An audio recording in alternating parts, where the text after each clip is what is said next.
Ngayon po ako ay gagawa ng turon. So, mayroong mga saba na saging na nakaprepare at nakahanda yung kuya ko. Tapos, ang kailangan mo is brown sugar at saka tubig. Tapos, kailangan mo nang lagyan mo ng plato at saka yung turon wrap. So, ayan na po. Yan yung aking mga gagawin.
Aking kasama sa pagluluto. Si nanay naman, si nanay daw ay kakain daw siya kung merong luto. Pag wala naman daw, wala din. Ang importante, meron. So, medyo na-overripe na siya kasi talagang pereniper to ng ni kuya na saba sa amin. So, ngayon lang nagkataon na nagkaroon ng time na ma-prepare. So, ayan. Nakat ko na siya at transfer ko doon. Tapos ito, nakabili din kami ng wrap sa bayan. Mabuti nilang merong wrap doon. Kaya, ayan. So, ito po ang ating gagawin. Ngayong araw na ito, magluluto ng snack na banana Q. Not banana Q. It's turon. I always make it banana Q. This is turon.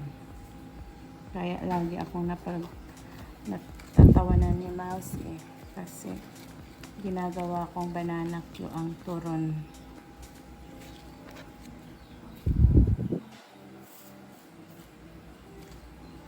Mukhang madami akong magagawa ngayon. Madami din akong customer at share dito na taga-kain. Kagaya sa Canada na wala namang akong taga-tikim at taga-kain. At least dito sa amin sa probinsya, maraming kang pwedeng i-share ng turon. Masaya kung merong nagluluto ka tapos meron din taga-kain. Kung wala namang taga-kain, malungkot din.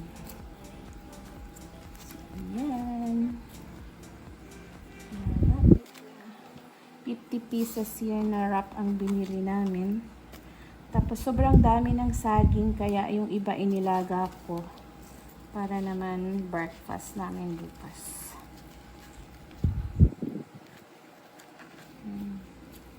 May isa pa. Siguro mainit na yung aking kawali kaso kailangan ko matapos. Kailangan na mainit na ulit.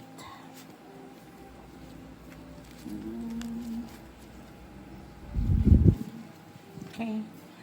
mag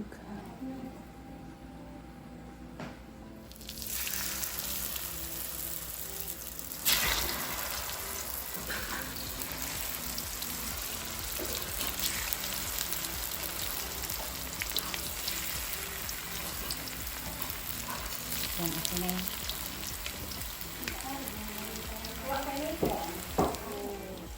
Ayan na po, dahil mainit na yung kawali, ito na yung turon na aming gagawin. So, mamaya po ulit pag kainan na.